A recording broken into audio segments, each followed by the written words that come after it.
작년 말에 이 평창 농 패딩이 큰 인기를 얻었습니다. 한정판 평창 농 패딩을 백화점에서 오전 10시에 이렇게 판매한다고 광고를 하면 전날 밤부터 줄을 서서 그 패딩을 사려고 이렇게 장사진을 이루는 그런 진풍경이 있었습니다. 이 평창 농 패딩이 이제 인기가 있었던 이유가 이제 아이돌 가수들이 입고 이제 광고를 했기 때문이기도 하고, 이 가성비라고 해서 가격 대비 성능이 좋았기 때문입니다. 요즘 경제가 안 좋으니까 뭔가를 이제 살 때 가성비를 따집니다. 그런데 이 가성비보다 더 중요한 요소가 품격이라고 이제 생각됩니다. 양이 많고 또 기능이 이제 좋은 것도 중요하지만 사람들이 더 중요하게 여기는 것은 품격이라는 겁니다. 이 커피를 마시더라도 이 품격 있는 커피를 마시려고 하고, 또 TV를 이제 사려고 할 때도 품격 있는 TV가 뭔가 또 사려고 하고, 핸드폰을 사더라도 이 품격 있는 핸드폰이 어떤 건가, 이렇게 유명한 그런 그 핸드폰이 뭔가 그걸 찾아서 사려고 하고, 이 뉴스를 보더라도 품격 있는 뉴스를 보려고 한다는 겁니다. 작년 하반기부터 참 사람들에게 인기 있는 방송사 뉴스가 있는데, 그 뉴스를 진행하는 앵커가 참 품격 있는 그 앵커가 아닌가 생각이 듭니다. 지금이 이제 4차 산업혁명이라고 하는데, 이런 시대에 승자가 되려면 양을 많이 주거나 단지 기능이 좋아서는 안 되고 품격이 있어야 승자가 이제 될 겁니다. 그런데 이 세상에서 가장 품격이 있는 사람들이 하나님의 백성입니다.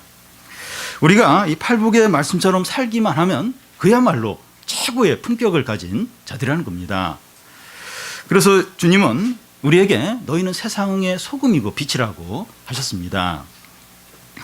우리가 어떻게 세상의 빛으로 드러나는가 하면 행동을 통해서입니다.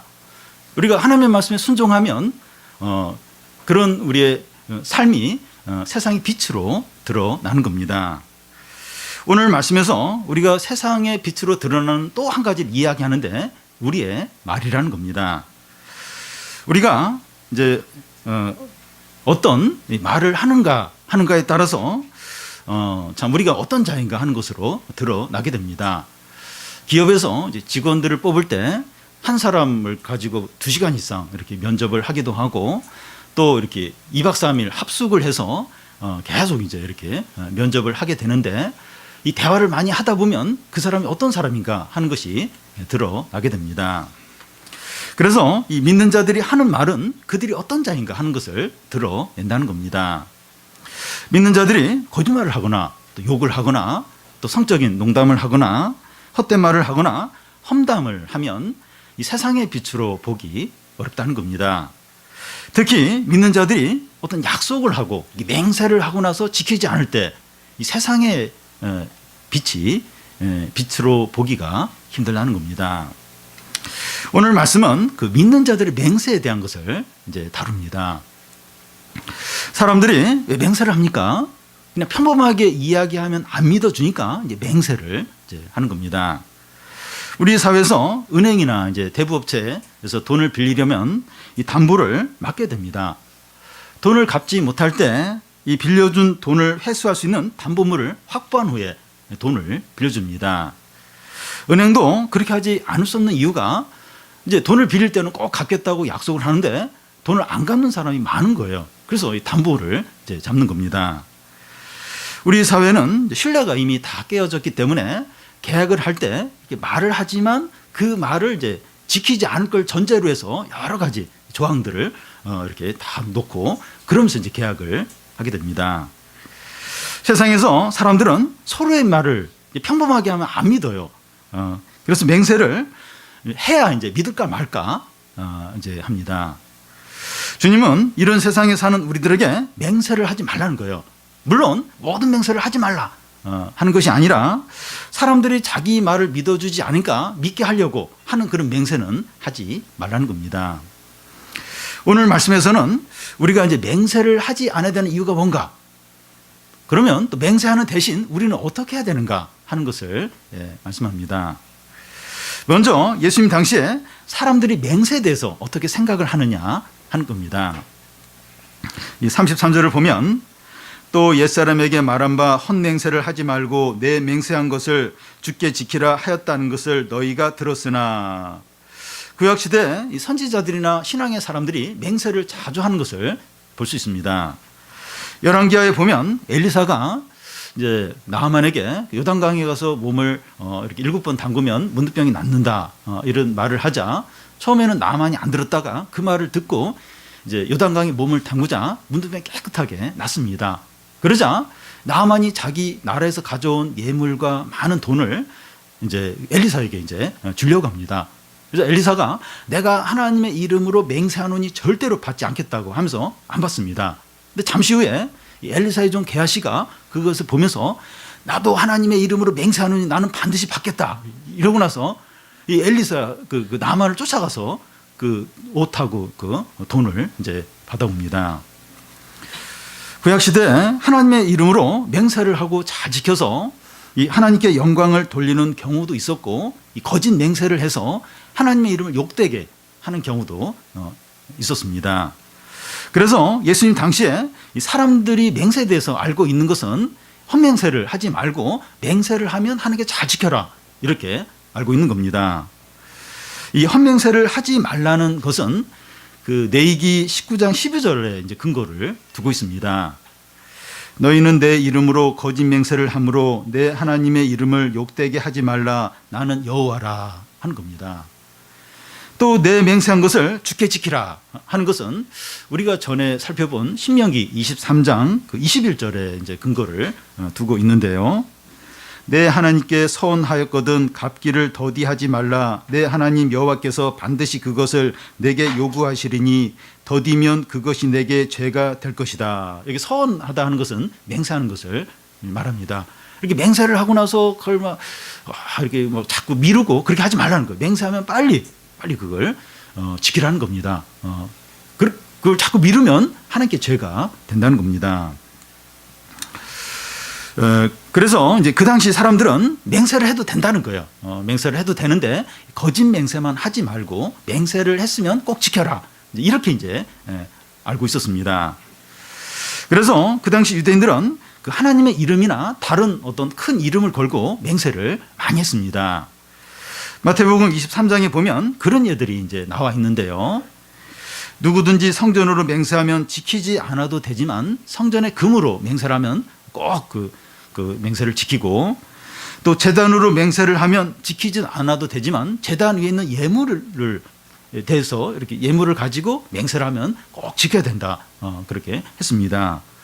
성전보다도 성전 안에 있는 금을 더 중요하게 여겼고, 제단보다도 그 제단 위에 있는 예물을 더 중요하게 이제 여겼습니다. 이게 헛된 맹세예요. 어떻게 이 성전보다 성전의 금이 더 중요합니까? 어떻게 제단보다도 제단 위에 있는 예물이 더 중요합니까? 그러니까 이제 잘못된 어떤 그런 맹세를 이제 유대인들이 많이 했습니다. 그리고 그 당시 그들은 이제 먹을 것이나 물건에 대해서 고르반하는 거예요. 고르반이 뭔가 하면 하나님께 드리기로 맹세했다. 이제 그런 의미인데, 그러니까 뭐 이렇게 물건이나 돈에 대해서 고르반하면서 그 나이 드신 부모에게 이렇게 드려야 될 그런 것을 안 드리는 거예요. 이건 고르반이라 하나님께 드리기로 맹세했기 때문에 부모님께 드릴 수 없다. 이렇게 했던 겁니다. 그러니까 아주 헛된 맹세로 하나님의 이름을 욕되게 이제 하는 겁니다. 그뿐만 아니라 그 당시 그들은 하나님의 이름으로 다른 하나님의 이름이나 다른 이름으로 맹세를 하고 나서 안 지키는 거예요. 상황이 바뀌거나 또 자기가 손해가 될 것 같고 마음이 바뀌면 이제 안 지키는 겁니다. 그러니까 그렇게 맹세를 하고 안 지킬 때마다 하나님의 이름이 이제 욕을 먹게 되는 겁니다. 그 당시 사람들은 이 맹세에 대한 계명의 의미를 이런 것으로 이제 알고 있었어요. 알고 있었는데 예수님은 계명에 대한 율법에 대한 계명이 그게 아니라는 거예요. 그러면서 바른 의미를 이제 알려주십니다. 34절부터 37절까지 쭉 이제 나와 있는데요. 먼저 예수님은 그 맹세하는 거에 대해서 뭐라고 말씀하십니까? 그 34절 앞에 보면 나는 너희에게 이르노니 도무지 맹세하지 말라. 예수님은 율법을 폐하거나 새로운 율법을 만들러 오신 것이 아니라 그 율법을 완전케 하고 또 율법의 의미가 뭔가 그걸 이렇게 드러내기 위해서 오셨다고 하십니다. 예수님은 그 율법에 대한 계명에 대해서 그 맹세에 대한 계명에 대해서 도무지 맹세를 하지 말라고 하십니다. 예수님의 이 말씀은 모든 맹세를 하지 말라는 게 아닙니다. 우리가 살면서 맹세를 해야 될 때가 있어요. 결혼식을 할 때 신랑 신부에게 이제 서약을 하게 되는데 서로 정조를 지키고 또 그 사랑이 변하면 안 되고 그러면서 아플 때나 또 이렇게 또 어떨 때나 늙었거나 이러면서 끝까지 이렇게 서로 신의를 지켜라. 그렇게 서약하겠습니까? 이럴 때 이렇게 맹세를 해야 돼요. 예! 이래서 큰 소리를 해야 됩니다. 이 말씀에 따라서 맹세하지 말라 그래서 난 그렇게 노력하겠지만 맹세를 못 하겠다. 이러면 결혼이 취소가 될 수 있어요. 그래서 이럴 때는 이제 그 맹세를 해야 됩니다. 법정에서 이제 이렇게 그 증인으로서 이제 이렇게 증언을 하게 되는데 진실하게 이렇게 그 증언할 것을 서약을 하게 합니다. 그때 이제 딱 그렇게 서약을 해야 됩니다. 이런 경우는 이 책임을 다해야 되는 경우이기 때문에 서약을 하고 성실하게 지켜야 됩니다. 이와 비슷한 경우들처럼 책임을 성실하게 다해야 될 경우에는 맹세를 하고 성실하게 이제 해야 하는 겁니다. 주님께서 이런 경우까지 맹세하지 말라 하는 것이 아닙니다. 그러면 주님이 맹세하지 말라는 것은 어떤 경우를 이제 말하는 겁니까? 사람들이 자기의 평범한 말을 믿지 않으니까 자기보다 더 큰 이름을 걸고 맹세를 해서 믿게 만드는 이제 그런 경우를 말합니다. 예를 들어 어떤 성도가 이제 돈을 빌리려고 하는데 상대방이 이제 믿어주지 않으니까 내가 믿는 하나님의 이름으로 맹세하는데 꼭 갚을게. 돈 좀 빌려줘. 이제 이렇게 한다는 겁니다. 그러니까 뭔가 내가 제일 중요하게 여기는 거 그게 뭔가 그럼 하나님의 이름이에요. 그러면 이제 그 이름을 걸고 내가 이제 꼭 갚을 테니까 빌려달라. 이제 이러면서 이제 맹세를 하는 경우입니다. 이제 그런 맹세를 하지 말라는 겁니다. 또 형제가 어떤 자매에게 이제 프로포즈를 이제 하면서 이제 프로포즈를 하는데 자매는 형제 신앙에 대해서 의심이 생기는 거예요. 그러자 이 형제가 내가 하나님의 이름으로 맹세하는데 큐티 꼭 하고 예배 빠지지 않을게. 결혼해줘. 이제 그런 맹세 이제 하지 말라는 겁니다. 또 재수를 하고 싶은데 부모님은 그냥 점수대로 대학을 가라고 하는 거예요. 그럴 때 하나님의 이름으로 맹세하는데 진짜 열심히 할 테니까 한 번만 더 기회를 달라고. 그냥 이렇게 한번 기회를 달라고 그래야지 하나님의 이름으로 맹세한다. 그런 식으로 맹세하지 말라는 겁니다. 근데 우리는 그렇게 많이 한다는 거예요. 그러니까 나에게 가장 소중한 게 뭔가, 가장 중요한 게 뭔가, 상대방도 가장 이렇게 귀하게 여길 만한 게 뭘까? 역시 하나님의 이름. 그래서 하나님의 이름을 걸고 이제 이런 맹세를 할 때가 이제 종종 있습니다. 그러니까 그렇게 안 하려고 해도 급하고 내가 원하는 게 있고 근데 상대방은 거기에 반응을 안 할 거고 그러면 이제 자기도 모르게 이제 그렇게 하기가 쉽습니다. 자기의 평범한 말은 믿어주지 않으니까 하나님의 이름으로 맹세를 하면서 자기가 원하는 것을 이루려고 하는데 그렇게 하지 말라는 겁니다. 평범하게 말하는데 안 되면 안 되는 거예요. 계속 얘기를 해요. 이래서 이렇게 좀 해달라. 근데 안 된다 그래. 그러면 안 되는 겁니다. 근데 꼭 하나님의 이름을 걸고 막 이래 가지고 막 상대방을 설득해서 이건 아니라는 거예요. 하나님의 이름을 끌어와서 자기가 원하는 것을 이루려고 하지 말라는 겁니다. 하나님의 이름이든지 아니면 뭔가 또 큰 어떤 그런 이름을 걸면서 자기가 원하는 걸 이루려고 하지 말라는 겁니다. 이것은 하나님의 이름을 이용하는 겁니다. 그러니까 안 된다 그래요. 상황이 안 되는 거예요. 근데 하나님의 이름을 끌고 와서 이제 뭔가 이렇게 설득해서 이렇게 자기 원하는 걸 이루려고 하는 건 하나님의 이름을 이용하는 것밖에 안 된다는 겁니다. 우리 자신이 주인이 되고 하나님을 우리의 도우미로 삼는 겁니다. 내가 원하는 게 있어요. 내 욕심이 있어요. 그게 안 되니까 하나님의 이름을 끌고 오는 거예요. 그래서 상대방을 설득하려고 해요. 이건 내가 주인이 되는 거예요. 그리고 하나님은 도우미로, 내 도우미, 내가 원하는 걸 도와주는 그런 도우미로 삼는 것이 된다는 겁니다. 그래서 그런 맹세 하지 말라는 겁니다. 또 한 경우는 이제 서원 기도를 이제 하는 것인데, 내가 기도하는 것을 하나님께서 들어주시면 내가 이렇게 하겠다 약속을 하는 경우입니다. 사사기에 보면 그 입다가 전쟁하러 가면서 이제 서원 기도를 하게 되는데, 이번 전쟁에서 이기게 하시면 내가 집에 올 때 집 앞에서 제일 먼저 마중 나오는 사람이든지 아니면 동물이든지 그걸 하나님께 드리겠다고 그런 서원 기도를 하게 됩니다. 입다 입장에서는 이 전쟁이 너무 어려운 전쟁이에요. 이기기가 너무나도 이제 힘든 전쟁인 겁니다. 그래서 하나님께서 이기게만 하시면 무엇이든지 다 하겠다는 이제 그런 각오로 이런 기도를 했습니다. 근데 입다가 전쟁이 나와서 승리를 했어요. 하고 집에 돌아오는데 외동딸이 제일 먼저 집 앞에 나와서 작은 소고를 치면서 그 입다를 맞이하는 겁니다. 입다는 뭐 하나님께 그리 서원 기도를 했기 때문에 자기 딸을 이제 하나님께 제물로 이제 바치게 됩니다. 입다는 하나님께 이번 전쟁에서 꼭 승리하게 해달라고 이 간절히 기도를 하면 되는데, 뭔가 서원을 하면 뭔가 약속을 하고 맹세를 하면 하나님이 더 이렇게 기도를 더 잘 들어주실 것으로 생각을 했던 겁니다. 이런 경우는 우리들도 얼마든지 있을 수 있습니다. 그러니까 뭔가 간절히 원하는 게 있어요. 근데 그냥 기도하면 안 될 것 같아요. 그래서 뭔가를 이렇게 걸면서 이렇게 기도하기가 쉽다는 겁니다. 애를 낳고 싶은데 애가 잘 안 생기는 그런 부인들의 경우에, 마냥 저에게 아들을 낳게 해주시면 목회자가 되게 하거나 선교사로 보내겠다고 그리고 서원 기도를 이제 합니다. 근데 애가 공부를 너무 잘해요. 그러니까 뭐 아까운 거예요. 목회보다는 뭐 의사가 된다든지. 그럴 때부터 막 고민이 되는 겁니다. 왜 서원 기도를 했는가? 그러면서 안 지키면 안 되나? 그런 경우가 많이 있습니다. 대학에 합격만 시켜주시면 아프리카 1년 동안 단기 선교를 다녀오겠다고 그런 이제 근데 대학 합격하고 나서 가고 싶지가 않은 거예요. 놀러 가고 싶지.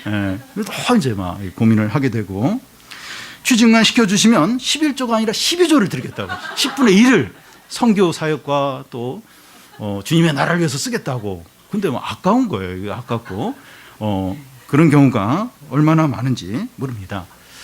그냥 기도를 하면 잘 응답되지 않을 것 같아서 뭔가 이제 걸고 이제 기도를 하면 하나님이 응답을 잘 해줄 것이다. 이런 생각을 이제 하는 겁니다.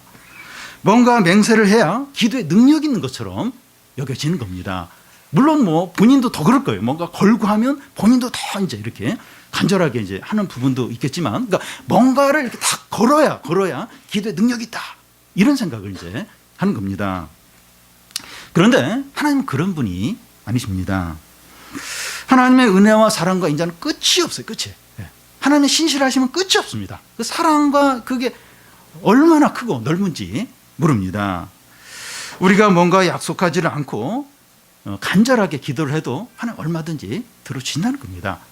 우리에게 그게 진짜 필요하고 하나님 뜻에 맞으면 그렇게 뭘 안 걸어도 그냥 간절하게 기도를 해도 얼마든지 하나님은 들으신다는 겁니다.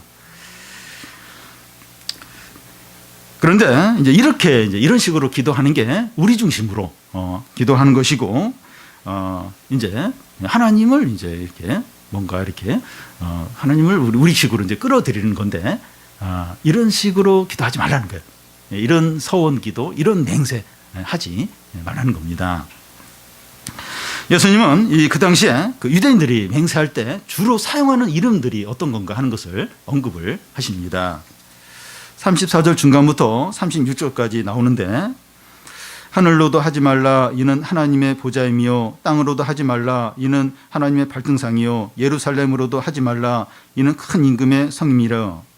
내 머리로도 하지 말라 이는 내가 한터록도 희고 검게 할 수 없다는 겁니다.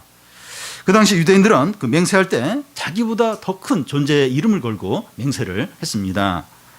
하나님의 이름은 너무 조심스러워서 사용하지 못하고 하늘이나 땅을 걸고 이제 맹세를 했습니다. 그런데 하늘은 하나님의 보좌이고 땅은 하나님의 발등상이라는 거예요. 이 발등상은 옛날에 왕이 이제 자기 발을 올려놓는 그런 발판을 이제 말하는데, 하나님의 그 하늘은 하나님의 보좌고 땅은 하나님의 발등상이다 하는 얘기는 하나님이 하늘과 땅과 온 세상에 계시면서 모든 걸 다스리고 통치를 하신다는 겁니다. 하나님이 허락하지 않으면 참새말이 땅에 떨어지지 않는다는 겁니다. 그런데 이 사람이 맹세를 하는 것은 주로 미래에 관한 겁니다. 물론 뭐 과거에 내가 뭐 진실했다 뭐 이런 걸로 맹세를 할 때도 있지만 주로 이제 미래 일에 대해서 이제 맹세를 합니다. 그런데 미래는 하나님께 철저히 속해 있습니다. 우리는 미래를 알 수가 없어요. 그리고 미래 일을 어떻게 우리가 할 수가 없습니다. 물론 미래 일을 아는 경우도 있는데 모르는 경우가 더 많아요. 만약 우리가 이 미래 일을 단 1분 후에 일을 30초 후에 일을 안다면 교통사고 아무도 안 날 거예요. 몰라요. 또 미래 일도 우리가 할 수 있는 일이 있어요. 이렇게 할 수 있는 일인데 할 수 없는 일이 더 많습니다. 안 돼요. 우리가 할 수 있는 할 수 없는 일이 너무나도 많이 있습니다. 근데 우리가 하나님의 이름으로 이름이나 또 어떤 다른 것을 의지해서 맹세를 한다고 하는 것은 미래가 마치 우리에게 달린 것처럼 여기는 것이 된다는 겁니다. 그러니까 그렇게 맹세하고 내가 그렇게 할게, 내가 할 것이다. 그리고 맹세를 하는데 그 미래 알 수도 없고 미래 일을 어떻게 할 수도 없는데 마치 자기가 미래 일을 알고 또 그렇게 할 수 있는 것처럼 그렇게 하는 것이 된다는 겁니다. 온 세상을 다스리시는 하나님의 주권과 통치를 무시하는 겁니다. 하나님의 이름을 걸고 뭘 걸고 이렇게 내가 꼭 할게 하고 말 거야 이렇게 막 약속하고 맹세하는 게 이 다스리시고 모든 걸 주관하시는 하나님 무시하는 것이 된다는 겁니다. 요술램프에 나오는 거인처럼 하나님을 우리의 도우미로 삼는 것이 된다는 겁니다. 그러니까 내가 하나님의 이름으로 이렇게 맹세를 했으니까 나는 또 이걸 원하고 그러니까 하나님이 이걸 도와주셔야 된다고 그렇게 하는 것이 된다는 거예요. 이것은 하나님을 우리의 욕심을 위해서 이용하는 것이고 교만한 것이고 악한 것입니다. 하나님을 이용하는 거예요. 하나님은 나를 도와줘야 된다는 거예요. 내가 하나님 이름으로 이렇게 맹세를 했기 때문에 하나님을 내 욕심과 내 원하는 걸 위해서 이제 이용하는 것이고 교만한 것이죠. 악한 것입니다. 여러분 우리가 이 계획을 세우고 열심히 한다고 해서 우리가 원하는 대로 되는 것이 아닙니다. 우리는 아침 안개와 같고 풀의 꽃과 같고 아침에 이렇게 호흡이 있으면 이제 하루를 사는 자들입니다. 아침에 일어나는데 호흡이 없어요. 그럼 그것으로 끝나는 겁니다. 우리는 아침 안개와 같아요. 한순간에 사라지는 존재들입니다. 우리는 이 세상과 현실에 대해서 하나님의 주권과 통치를 인정하고 하나님의 뜻이면 이것도 하고 저것도 하겠다. 그런 고백을 해야 됩니다. 하나님이 대학 들어가게 하시면 대학생활 하는 것이고 취직하게 하시면 취직하게 하시는 것이고 또 이런 돈과 또 이런 상황을 허락하여 주시면 이런 걸 하는 것이고 안 주시면 못 하는 것이고 우리는 그렇게 인정을 해야 돼요. 하나님의 뜻이 있으면 이것도 하고 저것도 하고 하나님의 뜻이 없으면 못 하고 기다려야 되고 이렇게 고백을 해야 됩니다. 그래서 하나님의 이름으로 맹세하는 것이 얼마나 교만하고 어리석고 미련한 일인지 모른다는 겁니다. 이렇게 그렇게 맹세하면 마치 자기가 생각하는 것대로 다 이룰 수 있는 것처럼 그렇게 막 약속하고 막 이게 아주 이제 교만한 거라는 거예요. 하나님이 다 다스리는데 미래도 다 하나님께 속해 있고 되고 안 되고 이런 것도 참새말이 떨어지는 것도 하나님이 허락하셔야 가능한데 마치 내가 맹세하면 내가 약속하면 내가 큰 소리 치면 마치 내가 다 할 수 있는 것처럼 이건 굉장히 교만하고 어리석은 거라는 겁니다.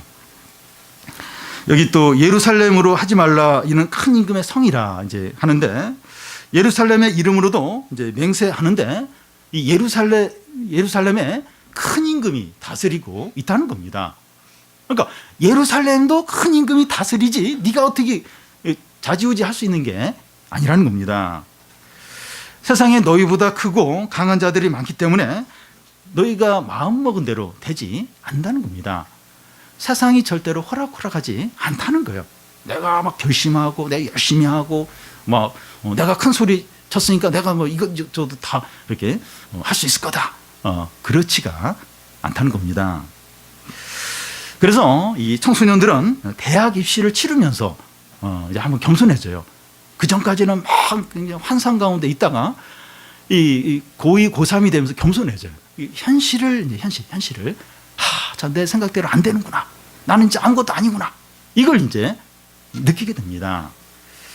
청년들은 대학을 졸업하고 취업을 준비하면서 또 한번 겸손해져요. 나는 뭐 공부도 잘했고 또 좋은 대학도 나왔고 여러 가지 자랑이 있는데 참 계속해서 거절당하면서 내가 참 아무것도 아니구나. 겸손게 되고, 결혼한 분들은 자녀를 낳고 특히 사춘기 자녀를 기르면서 또 한 번 겸손하게 됩니다. 그러니까 자기 마음대로 되는 게 아무것도 없는 거예요. 그러니까 애가 7살 돼도 그때부터 이제 엄마하고 이제 신경전이 이제 일어나는데, 유치원 가는데 옷 입는 것 때문에 30분씩. 그러니까 막 엄마 마음이 너무 상하는 거예요. 조그만데 힘도 없는데 그렇게 고집을 부리면서 힘들게 하는 겁니다. 또 사춘기 자녀는 더 높은 차원에서 이제 그러니까 아마 부모가 아무것도 아닌 거예요. 참 마음대로 되는 게 없는 거예요. 자기 자녀도 이제 이렇게 안 되니까 참 이렇게 마음대로 되는 게 없구나 하면서 이제 참 그런 현실을 이제 느끼게 되고, 이 중년 남자들은 퇴직을 앞두면서 또 한 번 크게 겸손하게 됩니다. 그 직장 다닐 때는 힘이 들어도 그래도 이제 뭔가 이제 또 소속감이나 자부심이 있었는데, 이제 퇴직을 해야 되고 또 퇴직을 해야 될 때, 그때부터 아직 젊은데 아직 힘이 있는데 그때부터 굉장한 어떤 참 자신의 어떤 초라함이나 어떤 약함을 느끼게 되는 겁니다. 또 한번 크게 이제 겸손하게 됩니다. 세상에 만만한 것이 하나도 없어요. 만만하게. 전에는 마음만 먹으면 다 될 줄 아는데 안 되는 게 더 점점 많다는 거. 그걸 이제 나이가 들면 들수록 이제 느끼는 겁니다. 그런데 원하는 것을 얻기 위해서 어떤 큰 이름으로 맹세를 하고 약속을 하고 큰 소리 치는 게 얼마나 교만하고 어리석은지 모른다는 겁니다. 여러분, 우리가 얼마나 약한지 모릅니다. 이 36절에 보면 내 머리로도 하지 말라 하면서 그 이유가 바로 나오는데, 내가 머리카락 하나도 희게 하거나 검게 할 수 없다는 겁니다. 그런데 오늘날 이 말씀이 틀린 것 같아요. 오늘 예배를 드리는 청년들 중에 이 머리를 보라색, 빨간색, 황금색, 또 초록색, 온갖 색으로 이제 만든 그 청년들이 있습니다. 능력자들. 그러니까 그 주님은 안 된다 그랬어요. 희게도 검게도 못 한다는데, 희게 검게 하는 정도가 아니라 온갖 색깔로 이제 이렇게 자신의 머리를 이제 머리털을 이제 바꿨는데, 우리 중년들도 그래요. 중년들도 원래 저 나이 때면 그 흰머리가 있어야 되는데 검은 머리입니다. 검은 머리. 염색약으로 이제 염색을 하신 건데, 근데 이제 염색약으로 염색을 한 건 시간 지나면 본래 이제 머리 색깔이 이제 나오게 됩니다. 그래서 이렇게 왜 이제 염색을 하게 되는가 하면, 우리의 능력으로는 흰 머리를 검은 머리를 못 만드는 거예요. 그러니까 염색을 이제 하는 거죠. 사람의 지혜와 능력이 대단한 것 같아도 흰머리카락 하나 검게 하지 못한다는 겁니다. 너희들 존재가 뭐냐 하면 생각을 해보라는 거예요. 머리털 하나, 머리카락 하나, 그 흰 머리카락 하나 검게 하지 못하는 존재라는 겁니다. 여기 내 머리로도 맹세하지 말라고 하는 것은 내 생명으로 맹세하지 말라는 의미입니다. 자기 생명을 걸고 이제 맹세하는 경우가 있는데, 머리카락 하나 흰 것을 검게 하지 못하는 그런 존재인데 맹세한 걸 어떻게 지킬 수 있겠느냐 하는 겁니다. 우리 자신이 얼마나 약하고 무지한지 알라는 겁니다. 자기 이름과 명예와 생명을 걸고 맹세를 이제 할 때가 있는데, 그렇게 하지 말라는 거예요. 내 이름을 걸고 나의 명예를 걸고 나의 생명을 걸고 내가 이거 약속 지켰다 맹세를 하는데, 그렇게 하지 말라는 겁니다. 우리는 눈에 보이지도 않는 바이러스에 감염이 되어서 며칠을 끙끙 앓아 누워 있습니다. 그리고 그 바이러스 때문에 죽기도 해요. 모든 것이 다 갖추어졌어도 어떤 일로 마음이 상하고 낙심이 되면 아무것도 못하는 경우가 많습니다. 다 주어져 있어요. 다 이렇게 준비가 됐는데 마음이 상한 거예요. 마음이 두려운 거예요. 낙심이 되면 모든 게 다 갖추어져 있음에도 불구하고 아무것도 못하는 경우가 있습니다. 큰 은혜를 받고 나서도 죄욕에 빠져버리는 그런 연약한 자들이 우리들입니다. 은혜를 받았는데 그래만 막 회개도 하고 막 그런데 또 작은 유혹에는 빠져서 그냥 그 죄 가운데 허덕이는 자들이 우리들입니다. 우리 자신을 믿고 맹세하는 것이 얼마나 어리석고 교만한 일인지 모른다는 겁니다. 그래서 우리 자신이 알라는 겁니다. 내가 얼마나 약한지, 얼마나 부족한지. 그걸 알고 내가 뭘 하겠다 그러면 하나님의 이름을 걸고 또 뭘 걸고 내가 뭐 큰 소리를 치면서 그렇게 하지 말라는 거예요. 너는 머리털 하나 흰 것을 검게하지 못하는 너무나 연약한 존재들이라는 겁니다. 그래서 주님은 우리에게 어떻게 하라고 하십니까? 37절을 우리 같이 한번 읽겠습니다. 오직 너희 말은 옳다 옳다 아니라 아니라 하라. 이에서 지나는 것은 악으로부터 나느니라. 하나님의 이름이나 다른 이름을 걸고 맹세하지 말고 옳은 것이면 옳다고 하고 아닌 것이면 아니라고 하라는 겁니다. 하나님의 뜻을 아는 게 중요합니다. 하나님의 뜻에 맞으면 옳다, 옳다 하고 하나님의 뜻과 맞지 않으면 아니다 하라는 겁니다. 철저하게 하나님의 중심이 되고 하나님의 주권을 인정하고 하나님의 뜻대로 행하라는 겁니다. 하나님의 중심이 되면 하나님의 이름이나 다른 이름을 걸고 맹세하지 않게 됩니다. 그러니까 자기 중심이 되니까 맹세를 하는 겁니다. 하나님의 중심, 하나님의 주권을 인정하고 하나님의 뜻을 알고 이러면 이렇게 막 욕심으로 자기 어떤 걸 이루려고 막 온갖 이름을 끌어들여서 막 맹세하고 큰 소리치고 또 막 약속하고 그렇게 하지 않는다는 거예요. 그러니까 자기 중심이 되니까 그 욕심을 이루려고 원하는 거 어떻게 해서 이루려고 막 큰 소리치고 약속하고 하나님의 이름을 끌어들이면서 맹세를 한다는 겁니다. 시편 23장에 여호와는 나의 목자시니 내게 부족함이 없다고 하는데 자기를 주님의 양으로 인정하는 사람은 욕심으로 맹세하지 않습니다. 주님이 나의 목자십니다. 주인이십니다. 이렇게 고백을 하는 사람은 주님의 주권을 인정하는 거죠. 나는 주님 앞에 양이다. 참 연약한 양이다. 그걸 인정하는 거죠. 이런 사람은 막 욕심으로 막 이렇게 맹세하고 그렇게 하지 않습니다. 주님의 뜻이면 하고 주님의 뜻이 아니면 포기를 합니다. 이렇게 자신의 연약함을 알고 하나님의 주권을 인정하는 사람은 그렇게 해요. 주님의 뜻이면 옳다. 이건 해야 되고 주님의 뜻이 아니다. 그러면 다 포기를 이제 합니다. 너희 말이 옳다 옳다 아니라 아니라 하라. 이에서 지나는 것은 악으로부터 난다는 겁니다. 이것은 하나님의 뜻에 맞다 아니다 옳다 틀리다 하는 것을 넘어서 맹세하는 것은 악에서 나온다는 거예요. 그러니까 이게 하나님의 뜻이니까 이건 옳은 일이니까 해야 된다. 하나님의 뜻에 맞지 않으니까 이건 하지 말아야 된다. 거기서 그치지 않고 그럼에도 불구하고 하나님의 뜻이 아니에요. 아닌데 그럼에도 불구하고 계속 이렇게 그걸 하려고 하면서 맹세를 하고 또 막 약속을 하고 이런 건 다 악에서 나오는 거라는 겁니다. 다 욕심에서 나오는 거고 죄에서 나온 거라는 겁니다. 그래서 이 하나님의 뜻에 이게 맞는지 안 맞는지 그걸 잘 아는 게 중요하고 이 하나님의 주권을 인정하고 이렇게 생각을 하는 게 중요합니다. 그렇지 않고 이제 추진하는 모든 일들은 악에서 나온다는, 죄에서 나오는 거고 욕심에서 나오는 거라는 겁니다. 여러분, 우리는 지금보다 이 말을 적게 할 필요가 있습니다. 그리고 우리의 말에 진실함과 신뢰가 있어야 됩니다. 맹세하는 이유는 상대방이 자기 말을 믿지 못하기 때문이죠.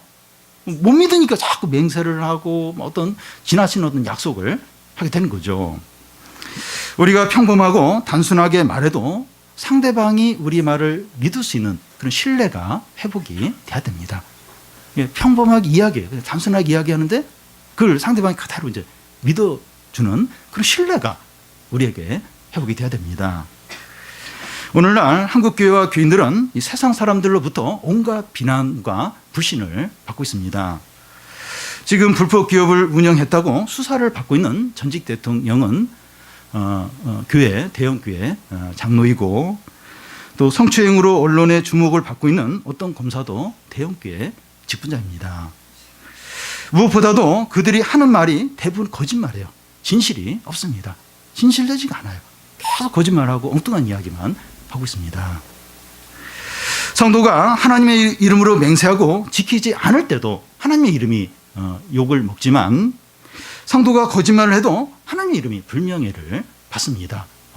그러니까 저 사람은 분명히 교회 다니는데 예수님 믿는다고 하는데 왜 거짓말을 할까? 그러면서 그 사람이 믿는 하나님까지 불명예를 당하게 된다는 겁니다. 이제 세상 사람들이 이 기독교인의 말을 절대 못 믿겠다 하는 지경까지 이르지 않았나, 그런 걱정이 될 정도입니다. 우리의 말에 진실함이 회복이 돼야 돼요. 진실함. 그냥 평범하게 단순하게 이렇게 이야기를 해도 사람들이 믿어주는. 여러분 좀 어떻습니까? 요즘 이렇게 내 주위에 있는 사람이 내가 이렇게 이야기를 할 때 진짜야? 맞아? 너 그거 안 맞으면 어떻게 할래? 이런 얘기 혹시 듣습니까? 그리고 어떤 얘기를 하는데도 농담으로 이렇게 사람들이 혹시 받아들이진 않습니까? 그리고 어떤 얘기를 할 때 이렇게 서약서 여기 사인해, 그 말을 받아서 그렇게 하면 내가 못 믿겠어. 혹시 우리가 그렇다면 심각한 거죠. 심각합니다. 근데 지금 우리 사회 그 기독교인들에 대해서 세상 사람들이 평가는 그래요. 못 믿어요. 너무나 많은 어떤 불신을 안겨줬기 때문입니다. 우리가 이 말을 하면 사람들이 그대로 믿을 수 있어야 됩니다. 우리가 맹세하지 않아도 우리 말을 신뢰할 수 있어야 됩니다. 그러기 위해서 우리가 하나님의 뜻을 잘 깨달아야 돼요. 하나님의 뜻이면 옳다 하면서 행하는 거예요. 하나님의 뜻이 아니면 아니라 하면서 행하지 않는 겁니다. 여러분, 우리가 이 일을 생명처럼 여기면서 해야 됩니다. 일단은 하나님의 뜻을 알아야 돼요. 하나님의 뜻을 모르면 자기 욕심대로 하면서 이게 하나님의 뜻이다 막 이러면서 그렇게 할 수가 있어요. 하나님의 뜻을 알고 하나님 뜻에 맞으면 옳다 하면서 하면 돼요. 하나님 뜻이 아니면 아니다 하면서 딱 포기를 해야 됩니다. 우리가 이제 이걸 생명처럼 여기면서 할 때 우리 말의 어떤 진실이 회복이 될 거예요. 그냥 하는 말을 그냥 그대로 믿는 거예요. 그대로 받아들이는 거예요. 그리고 그대로 이제 따르는 겁니다. 뭐 다시 재확인하고 뭐 이렇게 여기 그 말 한 거 좀 이렇게 사인하라고 뭐 그렇게 하지 않는다는 겁니다. 여호와는 나의 목자시니 내게 부족함이 없다는 겁니다. 우리의 삶에서 하나님의 주권과 다스림을 인정을 하는 겁니다. 주님이 나의 주인이시고 나의 왕이시고 나의 삶과 이 현실과 모든 건 하나님이 다스리신다. 인정을 하는 겁니다. 하나님의 중심으로 살고 욕심을 내지 않는 겁니다. 우리가 하나님 중심이 되면 이렇게 맹세를 안 해요. 막 이렇게 욕심을 맹세하고 뭐 서약하고 막 내 어떤 그걸 위해서 뭐 가장하고 그렇게 하지 않게 됩니다. 하나님 중심이 되는 거예요. 중심이. 그럴 때 우리 말의 진실함도 회복이 됩니다. 이게 얼마나 필요한지 몰라요. 교회가 믿는 사람들이 복음을 전해도 안 들어요. 매일 거짓말하는 사람이 무슨 복음을 전하고 뭐 그러냐고 안 듣습니다. 우리 말의 진실함이 회복이 돼야 우리가 전하는 복음을 듣고 사람들이 하나님께 돌아오고 또 구원을 받게 됩니다. 그걸 위해서라도 우리 이 믿는 사람의 이 말이 진실해야 돼요. 신뢰를 회복해야 됩니다. 이 세상이 다 너무 어두워요. 안 믿어요. 다 안 믿습니다. 다 안 믿어요. 그냥 무슨 얘기를 하면 일단 그걸 이렇게 불신하면서 시작을 해요. 그러면서 이렇게 그 말이 안 지켜졌을 때 어떻게 하나 그런 조항부터 다 이렇게 준비를 그런 식으로 합니다. 이 어두운 세상 아무도 안 믿어요. 그런 가운데 우리 성도들 말까지 거짓 대답하면 이 세상은 더욱 어둡죠. 더더 이 불신의 세계가 될 겁니다. 그래서 우리가 이 말의 진실함이 회복이 될 때 그때 우리가 세상의 빛으로 살게 되는 겁니다. 우리가 이 행실을 통해서 말씀에 순종하는 걸 통해서 세상의 빛으로 드러나지만 또 우리가 계속 쉬지 않고 말을 해요. 우리의 말을 통해서도 이 세상의 빛으로 나타난다는 겁니다. 그리고 우리의 이런 말과 어떤 약속과 이런 걸 통해서 하나님의 이름이 영광을 받기도 하고 하나님의 이름이 욕을 먹기도 한다는 겁니다. 그래서 우리가 이 하는 말들, 이 하나님의 뜻에 따라서 이렇게 판단을 하고 하나님을 막 이용하고 그렇게 하지 않으므로 우리의 말을 통해서 하나님이 영광을 받으시고 또 세상의 빛으로 드러나고 또 사람들이 우리의 말을 통해서 하나님께 돌아오고 구원받는 그런 은혜들이 있기를 바랍니다. 우리 같이 좀 기도하겠는데요. 우리 말을 한번 생각을 하면 좋겠습니다. 우리 말, 내 말을 주위 사람들이 어떻게 생각을 하는가. 그러면서 우리가 이렇게 좀 하나님의 주권을 인정하는지, 하나님의 주권 인정, 그 하나님의 다스리심, 모든 걸 다스리고 내 삶을 다스리심을 인정하는지, 그리고 내가 얼마나 연약하고 얼마나 참 이렇게 무능한 자인지 그걸 우리가 좀 깨닫도록